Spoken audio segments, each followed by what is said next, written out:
Well, good morning, everybody. My name is Mark Evans, and welcome to it572. This course is Web Application Development for Mobile Apps. Over the next 10 weeks, we're going to take a look at the different software programs that we will use to write apps for mobile devices like your iPad or your cell phone, be that an Apple cell phone or an Android or whatever it may be.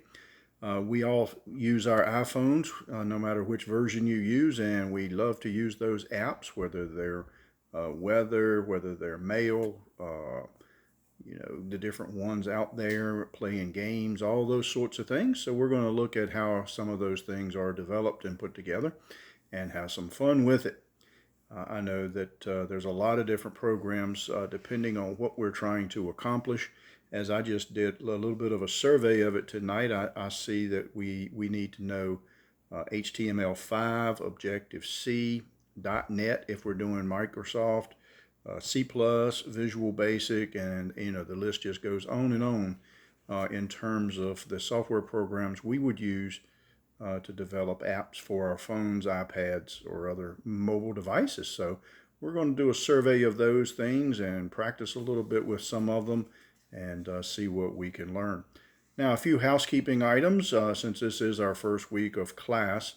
I'd give you an idea of some of the expectations that I have and some expectations that the university has. And so we'll go through those real briefly. You can ask me questions and ask anything that you need later.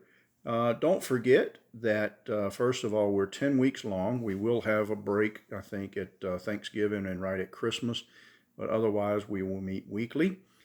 Each week you'll participate in discussion posts. There's one each week, and please review the requirements for the discussion post. I generally put the question or the topic out there.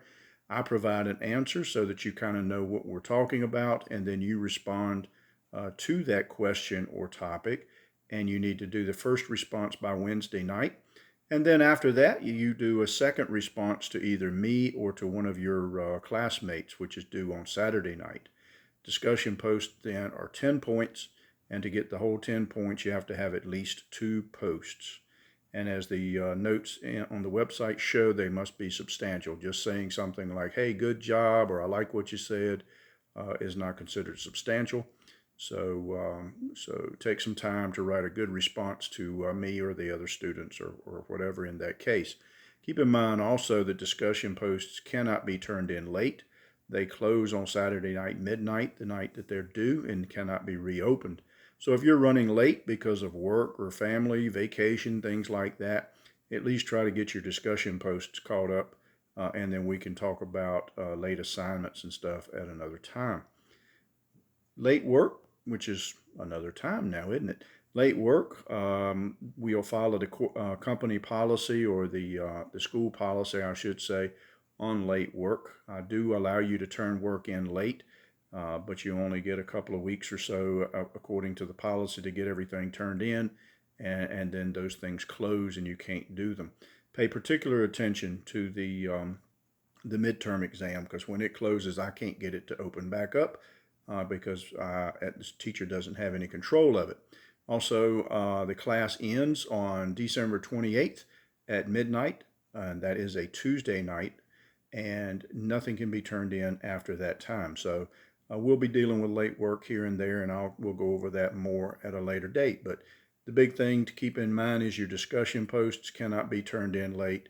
You do have some flexibility on other assignments and stuff. We also will have weekly Zoom sessions. At the time that I'm recording this, I don't know what night those will be or what time they will be. I will send out a note and let you know that when it's time, and we'll take care of that in due course. Keep in mind that you cannot miss 3 or more Zoom sessions, or you automatically fail the course.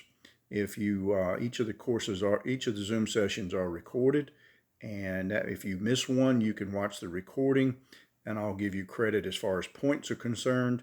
But you can't get anything back as far as watching the recording as it relates to the attendance. So you don't want to miss 3 or more sessions of the Zoom. Week 1 of the Zoom is optional, so that one does not count against you.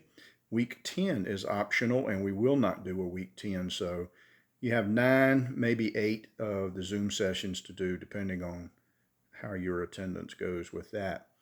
With that said, the other thing I want to go over real quick with you is the grading. I do keep the grades up every day and every week so that there's no surprises.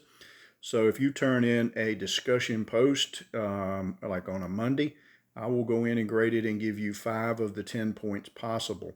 When you then submit the second half of the discussion, I go in and grade and give you the remainder of the points that you've earned.